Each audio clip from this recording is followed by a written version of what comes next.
사랑하는 여러분, 주님의 오심을 잘 기다리고 계십니까?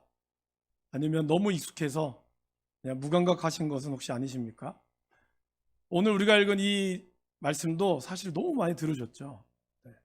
근데 여러분, 여기서 우리가 잠깐 잊고 있는 또 내용이 있을 수 있습니다.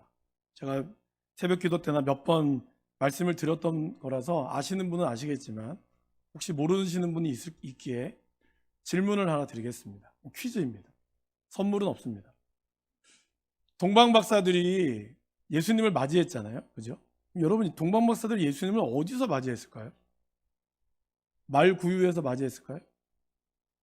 그렇게 아는 분들이 좀 많죠. 그림에 보면은 그러니까 동방박사들이 아기 예수님을 맞이할 때 말구유에 누워 있는, 그렇게 해서 이 향유와 이런 것들을 넣습니다. 그러나 정답은 땡입니다. 네. 정답은 집에서 맞이했습니다. 그죠? 오늘 여러분들 말씀을 읽으셨겠지만 11절에 보시면 집에 들어와 아기와 그의 어머니 마리아가 함께 있는 것을 봤습니다. 그렇다면 우리가 알고 있는 구유에 있는 것은 뭘까요? 그것은 바로 누가복음에 나와 있는 목자들이 예수님을 말구유에 있는 예수님을 맞이했습니다. 어떻게 보면 너무나 어릴 때부터 잘 알고 왔고 우리가 익숙해졌던 말씀이지만 사실은 이것이 구원과 무슨 상관이 있냐? 큰 상관은 없습니다. 그렇지만 우리가 알고 있는 이 말씀이 때로는 내가 아는 것이 다가 진짜가 아닐 수도 있다는 거예요. 그러기에 우리는 늘 말씀이나 나의 삶을 잘 살펴볼 필요가 있다라는 것입니다. 오늘 우리는 대림절 네 번째 주일, 이제 성탄절을 맞이하는 이 앞에를 한 주를 맞이하고 있습니다. 그 중에서 저와 여러분들이 오늘 마태복음의 말씀을 우리가 듣고 있습니다. 사복음서 중에 마태복음은 유대인으로의 왕으로 오신 이 구원자, 메시아를 의미합니다. 제가 유대인이라는 말씀을 여러분들에게 드렸습니다. 여러분, 지금 우리가 있는 복음서는 모든 성도들이, 온 인류가 교회를 다니는 분이라면 다 읽을 수 있는 성경이지만 그 당시만 하더라도 각 복음서가 쓰여져 있는 주 독자층이 좀 있었습니다. 특별히 이 마태복음은 주요 읽는 독자가 마태라고 하는 이 세리가 쓴 것은 유대인들을 위해서 쓰여졌습니다. 그렇기 때문에 이 복음서가 가지고 있는 특징들이 좀 있어요. 여러분, 유대인들에게 있어서 가장 중요한 것은 뭐라고 생각하십니까? 유대인들에게 있어서 가장 중요한 것은 족보입니다. 우리나라도 이제 좀 족보가 중요시 되었었죠, 예전에. 지금도 그걸 또 중요시 여기는 분들이 있습니다. 어느 김씨, 어느 파, 이런 것들처럼 그렇게 나누면서 어떤 뿌리들을 찾아가는 것이죠. 유대인들에게 있어서도 메시아라고 하는 그런 기대감은 이미 창세기 때부터 말라기에 내려오기까지 계속해서 메시아의 그런 사상이 구약 성경의 전반에 녹아져 있습니다.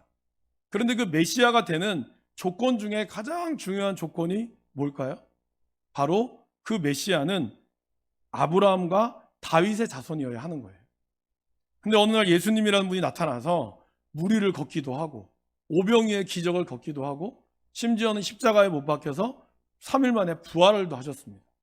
이 부활의 증거까지 모든 사람들이 봤으나 유대인들에게 있어서 가장 중요한 기준, 너희들이 그렇게 이야기하지만 진짜 예수 그리스도라고 하는 그 사람이 정말 우리의 족보에 들어가는 사람이냐, 이것이 너무 중요했던 거예요. 그러다 보니까 마태복음의 저자는 마태복음 1장을 딱 쓰면서 우리에게 족보를 소개하고 있는 것입니다. 1장 1절 말씀을 보시면 무엇이라고 나와 있습니까? 아브라함과 다윗의 자손 예수 그리스도의 계보라. 이 말씀을 쓰면서 42대에 걸치는 그 긴 14대 끊어서 이 세리는 아주 꼼꼼하겠죠? 그렇게 꼼꼼하게 이 42대의 족보를 다 기록하면서 너희들이 그렇게 의심을 갖는 예수님은 너희들의 육신으로는 너희들의 자손이다 라는 것을 말씀하고 있다는 것입니다. 그렇게 해서 유대인의 왕으로 오신 예수님을 기록하고 있는데 오늘 2장에 들어가면요, 갑자기 예수님을 기다리는 세 부류의 사람이 나옵니다. 근데 이 세 부류의 사람 중에 두 부류는 유대인이 아닙니다. 전혀 다른 이방인이었다라는 사실을 또한 마태복음의 기자는 우리에게 기록하고 있습니다. 그 이유는 무엇이겠습니까? 비록 유대인의 왕으로 오셨다고 하지만 실제로 예수님의 오심은 이스라엘뿐만이 아니라 우리 모두를 향한 구원자이심을 밝히기 위해서 이 마태복음의 저자는 바로 2장에서 그렇게 예수님을 기다리는 이방인의 사람들을 소개하고 있다라는 것입니다. 저는 오늘 저와 여러분들이 예수님을 기다렸던 세 부류의 사람을 함께 소개하고자 합니다. 그리고 그들을 통하여 우리는 지금 어떠한 이 세 부류 중에 어떠한 부류에 있는지, 우리가 정말 기다려야 될 것은 무엇인지를 함께 나눠볼 수 있기를 간절히 소원합니다. 첫 번째는 헤롯 왕이었습니다. 오늘 2장에 나오는 이 헤롯 왕은 성경에 헤롯 왕이 한 4명 정도가 나오거든요. 근데 그 중에 나오는 이 헤롯 왕은 바로 헤롯 대왕이라는 별명이 붙어 있는 왕입니다. 이스라엘 백성들을 지배하고 나서 가장 그들에게 중요했던, 이스라엘 사람들에게 중요했던 것은 바로 성전이었습니다. 다른 말로 이야기하면 교회죠. 이 교회를 헤롯 대왕이 그들을 위해서 지어줬습니다. 그리고 헤롯 대왕 때 나라가 그래도 조금 잘 살았어요. 그래서 헤롯 대왕이라고 하는 칭호를 붙여준 것입니다. 이렇게 위대한 왕이었고, 이 유대인들은 그러나 싫어했습니다. 왜냐하면 유대의 뿌리가 아니었거든요. 그러니까 로마에서 세운 왕일 뿐이지 그는 유대인의 정통성을 갖지 못했습니다. 그러니까 유대인들은 그게 정말 중요한 거예요. 그렇기 때문에 그는 대왕이었으나 인정받지 못했고, 그러기에 늘 그는 불안했고 살해의 위협에 휩싸여 있었습니다. 그는 특별히 자기의 두 아들을 자기의 손으로 직접 죽였습니다. 10명의 부인과 15명의 아이를 낳았지만 그들 모두 다 자기의 왕권에 조금이라도 도전이 된다 싶으면 그는 가차없이 살해했습니다. 이 헤롯 대왕이 유언에 이렇게 남겨놨어요. 내가 죽게 되거든 먼저 내가 죽음과 동시에 유대인들 중에서 가장 훌륭하게 여기는 사람을 반드시 같이 죽여라.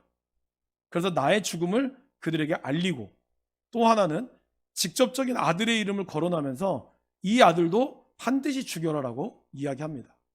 아주 잔혹한 왕이죠. 늘 그는 대왕이라는 칭호를 붙었으나 두려움과 그다음에 불안함, 그 마음 가운데 그는 왕의 자리를 지켰다라는 것입니다. 결국 그의 말년에 심한 질병으로 고생하다가 비참한 죽음을 맞이했던 것이 바로 이 헤롯 왕이었습니다. 근데 헤롯 왕이 오늘 갑자기 동방박사들이 와서 예수라는 이 땅의 왕을 우리가 맞이하러 왔습니다 라는 말을 듣고 3절 말씀에 헤롯 왕과 온 예루살렘이 듣고 소동했다라고 얘기합니다. 그냥 갑자기 미친놈이 와가지고 뭐라고 하는 거야 이렇게 웅성웅성했다는 뜻이 아니라, 여기서 소동했다라는 3절의 헬라어의 원래 뜻은 땅을 흔들다, 무섭게 하다라는 뜻이 있습니다. 그러니까 이 말을 듣고 거기 있는 모든 사람들이 공포의 도가니로 빠졌다는 거예요. 도대체 이게 뭐야? 헤롯 대왕은 더 놀랄 수밖에 없었습니다. 지금껏 자기가 이 왕을 지키기 위해서 그는 온갖 노력을 다했는데 갑자기 동방에서 온 사람들이 와서 이 이야기를 하니 얼마나 놀랐겠습니까? 그는 급히 이러한 마을의 진위를 찾기 위해서 대제사장과 서기관을 불렀습니다. 그리고 그들로부터 말을 들은 이후에 헤롯 대왕은 어떻게 했을까요? 7절 말씀해 보시면 헤롯이 가만히 박사들을 불러 별이 나타난 때를 자세히 묻습니다. 그래서 가만히 불렀다는 것은 모든 사람들 앞에서 불렀다는 게 아니라 몰래 불렀다는 뜻입니다. 몰래 은밀히 불러서 별이 언제 나타났는지, 그리고 베들레헴이라는 곳에 가면 그 사람이 태어나면 나도 반드시 경배하러 갈 테니 제발 나에게 와달라고 정중하게 부탁을 합니다. 그러나 동방박사들은 그 꿈을 받고 가지 않죠. 그리고 여러분, 헤롯 대왕은 어떻게 했습니까? 바로 2살 밑에 있는 아이를 다 살해하라고 지시를 내렸습니다. 그는 예수님을 기다렸으나 그가 예수님을 기다렸던 가장 큰 이유는 뭘까요? 바로 예수님을 죽이기 위해서였다라는 것입니다. 헤롯 대왕은 오늘 우리에게 무엇을 말씀하겠습니까? 바로 우리가 가지고 있는 신앙의 또 다른 면, 잘못하면 빠질 수 있는 위선적인 면을 보여주고 있다라는 것입니다. 주님의 오심을 겉으로는 너무나 원하고 있지만 실제로는 헤롯 왕처럼 우리 또한 하나님을 진정으로 믿기보다는 그냥 우리의 삶이 위선으로 가득 차 있진 않습니까? 신앙생활도 하고 교회를 다니는데 정말 내 안에 십자가의 능력을 여러분 믿고 계십니까? 아니면 겉으로는 경건의 모양은 있지만 경건의 능력은 없는, 오히려 자신의 가지고 있는 돈이나 물질이나 명예, 이름을 드높이기 위해서 내가 신앙생활하고 있지는 않습니까? 그런 분들은 정말 주님이 오시는 것을 누구보다 두려워할 것입니다. 왜냐하면 그 빛이 비춰지면 어두움이 확연히 드러나거든요. 우리의 신앙의 모습은 어떠하십니까? 헤롯 대왕처럼 우리의 위선으로 정말 주님을 모신다고 모양하고 있지만 실제로는 나는 그와 전혀 다른 삶을 살고 있지는 않습니까? 우리의 헤롯 대왕 같은 모습이 저와 여러분들에게 없기를 간절히 바랍니다. 두 번째는 대제사장과 서기관입니다. 이제 헤롯 대왕이 그를 불렀잖아요. 그를 불렀을 때 그들이 무엇을 이야기했을까요? 5절과 6절 말씀을, 우리 화면에 있는 말씀을 같이 한번 읽어보겠습니다. 이르되 유대 베들레헴이오니 이는 선지자로 이렇게 기록된 바, 또 유대 땅 베들레헴아 너는 유대 고을 중에서 가장 작지 아니하도다. 내게서 한 다스리는 자가 나와서 내 백성 이스라엘의 목자가 되리라 하였음이니이다. 헤롯 대왕의 이 말을 듣고 그들은 알았어요. 이 말씀, 이러한 예언, 이러한 메시아가 온다라고 성경은 기록되어 있습니다. 여러분, 이 말씀은 미가서 5장 2절에 나와 있습니다. 미가서는, 이 미가라고 하는 선지자는 BC 8세기, 그러니까 이미 800년 전에 예수님의 예언의 말씀은 성경에 계속해서 내려져 오고 있었습니다. 아주 오래전부터 메시아의 탄생을 이 제사장들과 서기관들과 이스라엘 백성들은 연구했고 읽고 있었고, 그리고 무엇보다 기다리고 있었습니다. 그런데 정작 그들이 당장 눈앞에 다가오니 현실로 이루어진 말씀이 이루어지는 것을 그들은 알았음에도 불구하고 깨닫지도 못했고 믿지 못했습니다. 여러분, 동방에서 온 이 박사들은요, 이 말씀을 모릅니다. 그리고 그냥 그들은 별을 보고 왔을 뿐이에요. 그런데 이 별이 과연 동방 박사들의 눈에만 비쳤을까요?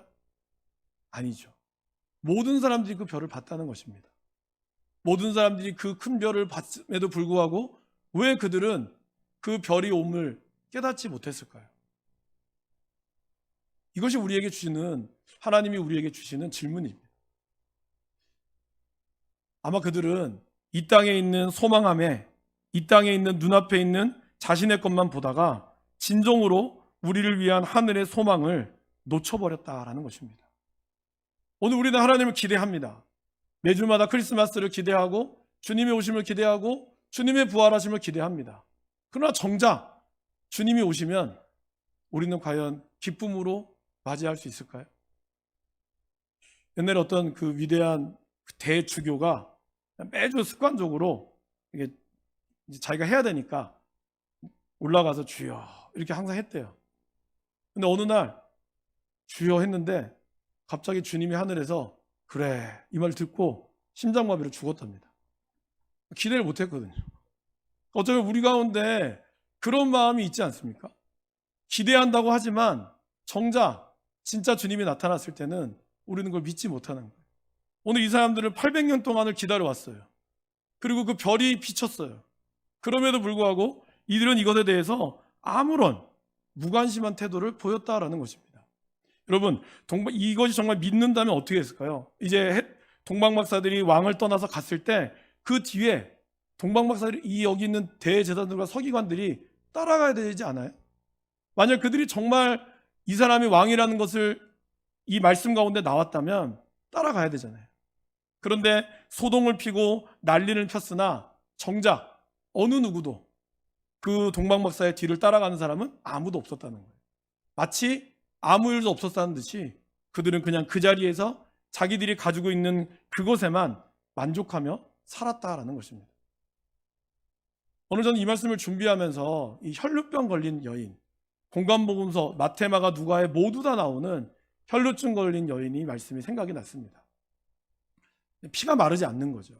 이 여인이 어느 날 예수님이 자기의 고향 동네에 온다는 이야기를 듣고 예수님을 만나러 갑니다. 사람들의 수많은 인파들 가운데서 그 여인은 그 사람들을 비집고 들어가서 예수님의 옷자락을 만져요. 그 옷자락을 만졌을 때 자기의 혈루의 근원이 고쳐지는 것을 그는 경험했습니다. 근데 그때 예수님이 묻죠. 내 몸에서 내 능력이 빠져나갔다고. 근데 여러분 그때 베드로가 뭐라고 했는지 아십니까? 예수님, 여기 얼마나 사람들이 많은데요. 여기서 예수님 옷자락을 다 만졌는데 도대체 누가 오버하신다는 거죠. 근데 예수님은 분명히 알고 있었어요. 저는 이 말씀이 왜 생각이 났냐면, 여러분 오늘 주님께서 늘 우리와 함께 하실까요? 함께 하지 않으실까요? 늘 주님은 우리와 함께 하시거든요. 문제는 뭘까요? 우리는 수많은 예수님의 옷자락을 스쳐 지나가면서도 우리는 그 옷자락이 나에게 능력을 베푼다라고 믿지 않는다는 거예요. 오히려 이 혈루병 걸린 여인이 정말 예수님 옷자락만 만져도 내가 병이 날 거다 하고 이렇게 간절히 만날 때 병을 고쳤는데, 우리는 교회를 오랫동안 다닌다고 하고 어릴 때부터 다니고 교회에 대해서 누구보다 잘 알지만, 그래서 어느 누구보다 교회에 예수님이 계신 사실을 알면서도 수많은 옷자락을 우리는 경험했음에도 불구하고 저희들은 그 옷자락 앞에 그냥 뭐 한번 무리로 우리 자신이 나아가고 있지 않는가라는 것입니다. 여러분, 신앙의 연수가 우리를 믿음이 좋게 만들지 않습니다. 중요한 것은 내가 예수님을 인격적으로 만나고 그분의 삶 가운데서 거하느냐, 이것이 중요하다는 것입니다. 교회의 역사를 다 꿰뚫고 내가 모든 것을 다 안다고 하지만 정작 내가 사람들 앞에 그리스도를 만난 그 놀라운 고백과 그 신앙의 모습을 우리는 이야기하고 있습니까? 그것이 중요하다는 거예요. 정말 불쌍한 사람은 은혜의 감격을 한 번도 경험하지 못한 사람입니다. 더 불쌍한 사람은 누군지 아세요? 이 감격을 주변에 보고도 그 감격을 사모하지 않는 사람이에요. 그냥 스쳐 지나가는 듯이 그냥 이렇게 살다가 다른 사람한테 피해 안 끼치면 그것으로 됐지, 뭐 회개할 필요가 뭐가 있나. 아마 여러분들 회개기도 하라 그러면 회개할 것이 없다고 생각하는 분 계실 거예요. 왜냐하면 난 남한테 피해 준 적도 없고 난 정말 정직하고 바르게 살았기 때문에. 그러나 진짜 주님의 앞에 우리가 섰을 때 그것이 다일까요? 왜 우리는 그것이 우리에게 회개라고만 생각할까요? 그것은 바로 신앙이 가지고 있는 이러한 무관심 때문일 수 있다라는 것입니다. 주님의 회개의 눈물을 흘려보지도 못하고 주님의 피 묻은 손도 만져보지 못하고 부활하신 예수 그리스도를 우리가 알지만 정말 자신의 전 생애를 전부 헌신해보지 못한 사람, 그 사람이 어떻게 보면 가장 불행한 사람일 수 있다라는 것입니다. 안타까운 사실은 교회가 역사가 오래될수록 이런 사람들이 더 많아진다라는 것이죠. 여러분, 우리 한국교회의 초대교회는 가진 것이 없었습니다. 그렇지만 하나님에 대한 천국의 소망함, 이 땅에 있는 것을 바라보지 않고 하늘의 늘 별을 바라봤어요. 하늘의 소망함을 바라봤습니다. 그렇기 때문에 그 사람들이 잘 살든 못 살든 늘 언제나 복음의 영향력이 있었습니다. 그러나 지금은 우리는 많은 것들을 누리고 있고 많은 것들을 바라보고 있지만 정작 우리 안에 그리스도의 능력은 없다라는 것이죠. 예수님이 안 계셔서 그럴까요? 그렇지 않습니다. 사실 개인적으로 이 말씀을 준비하면서 참 마음에 많이 찔렸습니다. 저도 목사고 여러분들에게 말씀을 전하면서 내가 이 말씀을 나한테 전하는 건가? 아니면 성도들에게 그냥 전하기 위해서 내가 준비하고 있는 것인가? 나는 어쩌면 대제사장과 서기관 같이 많이 알고는 있긴 한데 정작 내 안에 소망함이 있나? 그것이 참 약해졌다는 사실을 발견하게 됐습니다.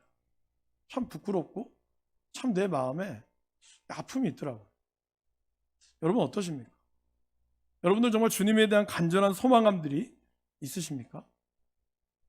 잠언 8장 17절 말씀에 보면 나를 사랑하는 자들이 나의 사랑을 입으며 나를 간절히 찾는 자가 나를 만난다라고 표현하고 있습니다. 근데 여러분 여기서 만난다는 거는요, 멀리 있던 사람이 이제 찾아와서 만나는 게 아니라 늘 내 옆에 있는 사람을 찾는다라는 뜻입니다. 그러니까 주님은 늘 우리 옆에 계신 거예요. 물론 신앙은요, 신비입니다. 신앙은 사실은 여러분들이 만날 수 있다고 해서 하나님 만날 수 있는 건 아닙니다. 왜냐하면 하나님이 그분을 계시하셔야지만이 우리가 하나님을 알 수 있습니다. 그래서 구원은 선물이고 하나님의 값없이 받는 은혜죠. 여러분들이 열심히 하나님 얘기한다고 해서 하나님이 허락하셔야지만 받을 수 있어요. 그러나 잠언의 말씀처럼 하나님은 간절히 만나길 원하면 만나 주겠다고 약속하셨습니다. 그리고 에레미야 29장 12절 13절에서도 너희가 내게 부르짖으며 내게 와서 기도하면 내가 너희들의 기도를 들을 것이요 너희가 온 마음으로 나를 구하면 나를 찾을 것이요 나를 만나리라. 여기서 만난다는 것도 찾는다는 것과 같은 뜻입니다. 즉 주님은 늘 언제나 우리 옆에서 우리 주님의 옷자락을 여러분들에게 늘 스치듯이 항상 있다라는 거예요. 중요한 것은 뭘까요? 내가 주님을 찾고 있느냐, 이것이 더 중요하다는 것입니다. 간절히 기도하십니까, 여러분? 정말 여러분의 인생의 문제, 여러분의 삶의 문제, 아니면 여러분의 아주 보여지는 모든 문제들 앞에 정말 진지하게 기도하시고 간절히 주님을 찾기를 원하고 계십니까? 기도해야 되는 건 아는데 정말 기도하십니까, 여러분? 그러면 주님은 절대로 여러분을 외면하지 않습니다. 하나님은 여러분들을 하나님의 뜻 가운데 분명히 이루어 주신다라는 것입니다. 사랑하는 여러분, 간절히 주님을 찾을 수 있기를 바랍니다. 그분의 은혜를 구할 때 하나님은 분명히 만나 주신다고 약속하고 계십니다. 그래서 늘 여러분 곁에 계시는 이 주님의 놀라운 신비를 경험할 수 있기를 간절히 소원합니다. 마지막으로 동방박사입니다. 여러분, 동방박사들은 동쪽에서 왔다, 그래서 주로 페르시아 쪽에서 왔다라고 이야기를 합니다. 이들은 이러한 별을 보고 얼마나 왔을까요? 약 1년에서 2년의 시간을 계속해서 걸어왔다라고 합니다. 그런데 이들이 동방박사들이 처음에 왔을 때 많은 학문과 지식을 가지고 왔고, 사실은 이 별이요 그냥 우리가 바라보는 것처럼 별 보고 쫓아왔다고 하지만, 예전에 제가 전에 있던 우리 통영에 있는 목사님께서 항해 사셨거든요.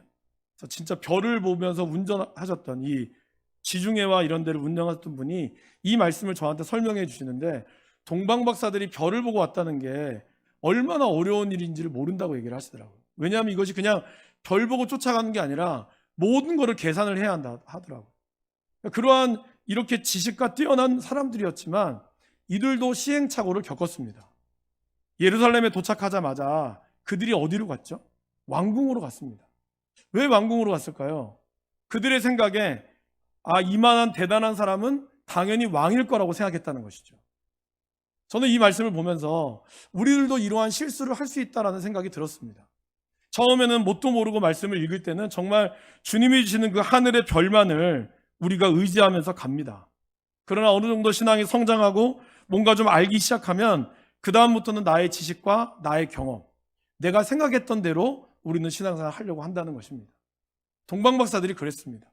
이제 예루살렘에 별이 떠 있는 걸 보고 그들은 의뢰이 이 별이 왕에 있는 왕이라고 생각했다는 것이죠. 그러나 왕궁에는 왕은 없었습니다. 9절 말씀해 보시면, 박사들이 왕의 말을 듣고 갈새 동방에서 보던 별이 문득 앞서 인도하여 갔다라고 얘기합니다. 그러니까 그들이 지식과 그들의 경험에 의지해서 왕궁으로 들어갔을 때는 그들 순간적으로 떠 있는 별을 놓쳤던 거예요. 그런데 다시 왕궁으로 나와서 보니까 여전히 그의 눈을 들어 보니 별을 다시 발견했다는 것이죠. 오늘 우리가 이러한 시행착오를 겪을 수 있습니다. 내 경험과 내 뜻을 이용해서 하나님 말씀을 보지만 내 생각과 내 뜻 가운데 하나님 말씀을 이용하려고 할 때는 떠 있는 별을 제대로 볼 수가 없습니다. 그러나 다시 하나님의 말씀 가운데를 순종하기로 결단했을 때는 문득 여전히 여러분들 눈앞에 떠 있는 그 별을 볼 수 있게 된다라는 것입니다. 그 별을 바라봤을 때 그들의 기쁨이 얼마나 컸는지를 10절 말씀은 이야기합니다. 그들이 별을 보고 매우 크게 기뻐하고 기뻐하더라. 이 말은 보통 성경에서 2번 얘기하는 것은 매우 격하게 기뻐했다는 뜻이거든요. 그러니까 그들은 이 별을 보고 매우 기뻐했습니다. 그 기뻐했던 이유는 뭐였을까요? 그 별 자체가 주는 그 큰 은혜를 알았다라는 것입니다. 여러분, 이것이 무엇을 의미하겠습니까? 많은 사람들이 신앙생활을 열심히 합니다. 은혜를 구하고 그리고 나아가는데 때로는 우리의 기대와 다르게 될 때가 있어요. 그죠? 열심히 기도했는데 내 기대와는 다른 방향으로 흘러갑니다. 열심히 기도했는데 오히려 몸이 더 아파요. 열심히 기도했는데 오히려 내 자녀들이 뜻대로 되지 않았어요. 그럴 때 많은 사람들이 시험에 들죠. 에게? 고작 이거야? 내가 이렇게 하려고 열심히 했는 줄 알아? 그때 예수님은 세례 요한과 똑같은 질문을 했던 그에게 뭐라고 얘기했습니까? 내게 실족하지 않는 자가 복이 있다고. 여러분, 주님은 여러분의 기대와 여러분의 뜻 가운데 움직이시는 분이 아닙니다.